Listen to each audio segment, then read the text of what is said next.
if you follow AI news, there's this powerful narrative, isn't there? Oh, definitely. This idea that large language models are on this unstoppable path towards, near human consciousness, maybe sentience. Right, the inevitability argument. Exactly. And for some people, even a kind of quiet takeover, it feels like it's often presented as, well, a done deal. Yeah, you see that narrative everywhere. But what if the actual story, the one that maybe doesn't make the big headlines, is, well, a lot more complicated and frankly kind of messier than we think?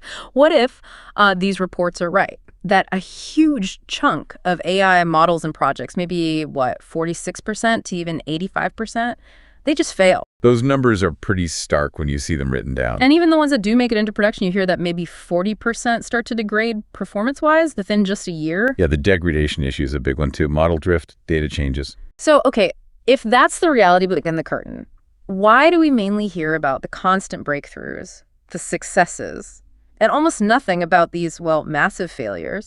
That's the core question, isn't it? It's perception gap. It's huge. And that's exactly what we want to get into today in this deep dive. We're trying to unpack this paradox. Why do so many AI models fail? Why is our perception maybe a bit skewed? And what does all this actually mean for the future of AI?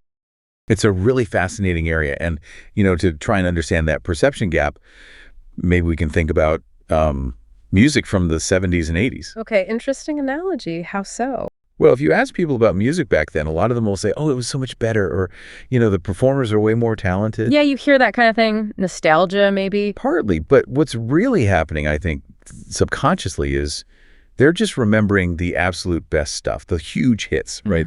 The songs that were all over the radio, the big arena bands. They completely forget about the vast majority of bands that didn't make it, the songs nobody played. The ones that were, let's be honest, probably just not very good. Right. The one-hit wonders, or maybe the zero-hit wonders. Exactly. It's this kind of selective memory filter. That's a brilliant parallel. And it really makes you think, when we look back on, say, the 2020s, this period people are calling the birth of the AI age. Yeah. We'll probably do the exact same thing, won't we? We'll remember the big breakthroughs, the generative AI tools that really changed things. The hits of AI. Yeah, and we'll likely completely forget the countless models that, never even got deployed or just fizzled out because they weren't good enough. And what's really interesting there is that AI models are, in a sense, going through their own kind of evolution. How do you mean? Like natural selection? Sort of, yeah. The weak ones, the ones that don't perform well or are too expensive or too problematic, they just get cast aside. Okay. They aren't adopted, they aren't maintained, they fade away. And only the successful ones, the fittest models, are kept, improved, built upon. So that selection process itself creates this biased view. We only see the survivors. Precisely. Which leads us back to the key question. Okay, what is it that's causing so many of these models to fail in the first place? Why aren't they surviving? Either failing before production or degrading quickly after. Right. If it's not just a few unlucky projects, but something more systemic, what are the kind of fundamental reasons, the big roadblocks? Well, at a basic level, AI models are just incredibly complex systems, inherently complex. Okay. And that complexity itself makes them prone to all sorts of pitfalls. But one of the really big factors, especially right now, is this gigantic growth in something called parameters. Parameters. Okay, let's pause there. What exactly are parameters in AI terms? Are they settings, code? Think of them more like internal variables, knobs maybe. They're the things the machine learning model adjusts during its training phase. Okay. It tunes these knobs based on the training data it sees, trying to get better and better at making accurate predictions or classifications. Got it. So more parameters means more knobs to tune, more complexity. Exactly. And the scale of these parameters has just, it's exploded. It's almost hard to grasp. We're talking in just the last 5 years or so, some models have gone from maybe, say, 100 million parameters. Which already sounds like a lot. Right. To now. Well over 1 trillion. 1 trillion parameters. That's astronomical. So, obviously that must cost a fortune to run computationally. Huge computational cost, yes. You need massive systems. But what else? What are the other consequences of having that many knobs to tune? Well, beyond the cost, there's this really critical balancing act, almost a paradox, actually. Okay. If you have too many parameters, the model can get well, too good at fitting the training data, it starts to essentially memorize the specific examples it was trained on. Like cramming for a test? Exactly like cramming. Instead of learning the underlying patterns, the general principles, it just memorizes the answers. Ah, I see. So it might do great on data it's seen before. Perfect, maybe, but then you give it a slightly new situation, something it hasn't seen, and it falls apart. Because it didn't actually learn, it just memorized. So that overfitting, that memorization really hurts its real-world performance and ultimately its success. Hugely detrimental. It can't generalize. That makes a lot of sense. Yeah. So it's not just the internal complexity, the parameters. I'm guessing the fuel for these models, the data itself, must be a massive factor too. We hear so much about data. Oh, absolutely foundational. The whole data dilemma is probably one of the biggest buckets of problems. Dilemma, okay. What does that encompass? Well, first, just quality and quantity. You need enough good data to train these things properly. Too little data, and the model just can't learn effectively. Right. Garbage in, garbage out, basically. Kind of, yeah. But also there's this issue called data drift. Data drift? What's that? It's when the data the model encounters in the real world starts to change over time compared to the data it was trained on. Maybe customer behavior shifts or market conditions change. If the model isn't updated or retrained to account for that drift, its performance just degrades, sometimes quite rapidly. Because the world it learned about isn't the world it's operating in anymore. Precisely. And then, of course, there's the really thorny issue, data bias. Ah, yes, bias. That sounds like it goes beyond just technical glitches. That sounds like real-world harm potential. Absolutely. It's a huge ethical and practical concern. Bias creeps in when the training data isn't representative of the real world or the population it's going to affect. So, like, if you train a loan approval AI mostly on data from one demographic group. Exactly that kind of scenario. The model might then, completely unintentionally from a code perspective, but devastatingly in practice, discriminate against other groups. And the consequences for the company using that AI. Oh, they can be severe. Reputational damage, massive legal costs, losing customer trust.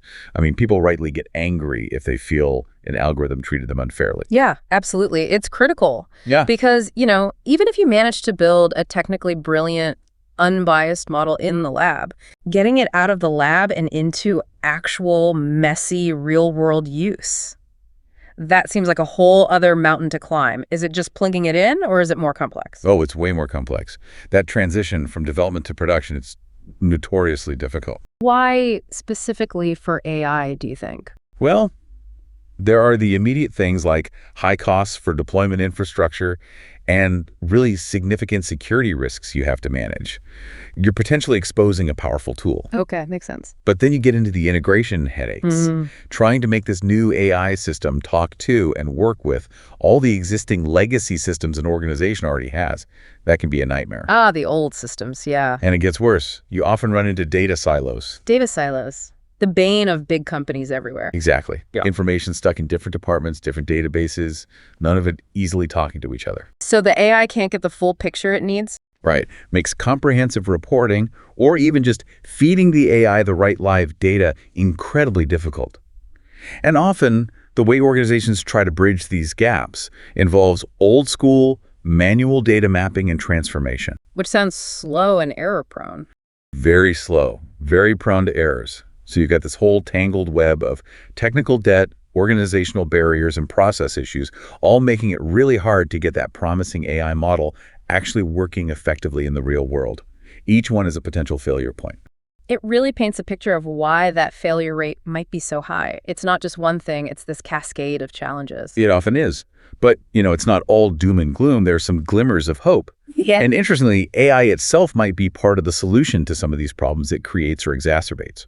Okay, intriguing. AI fixing AI's problems. How does that work? Well, one area is something called AI-driven integration. Right. We're starting to see automated processes where AI algorithms can actually figure out what data is relevant across those silos, automatically extract it, clean it up maybe, and then import it into a central place like a data warehouse or an integration platform. So the AI helps break down the silos itself. That's the idea. And potentially, once these systems are set up, they could enable much closer to real-time data integration, constantly pulling and processing data, helping to fight that data drift problem too. That sounds genuinely game-changing for actually using the data effectively. What about all the information that isn't in neat databases, like, emails, documents, customer comments? Yeah, the unstructured stuff. That's where natural language processing, NLP, comes in. NLP, we hear that term a lot. Right. And its promise is huge here. NLP is basically about teaching computers to process and understand human language. Okay. So it can read through text documents, emails, social media, customer reviews, all that unstructured stuff, and extract meaningful information, sentiment, key topics. Helping to make sense of data that was previously really hard to analyze systematically. Exactly. It helps tackle those data challenges by unlocking insights from places we couldn't easily access before. So there are tools emerging, some driven by AI itself, that could help mitigate some of these failure points. Definitely. There's progress being made on the tooling and methodology fronts. But I sense a but coming. Well, yes. Even with all these advances, even with meticulous planning and the best tools, it's still vital to remember that some AI models will fail. It's just inherent in the complexity. I think so. It's part of the development cycle for something this complex, this dynamic. Failure isn't necessarily a sign of incompetence.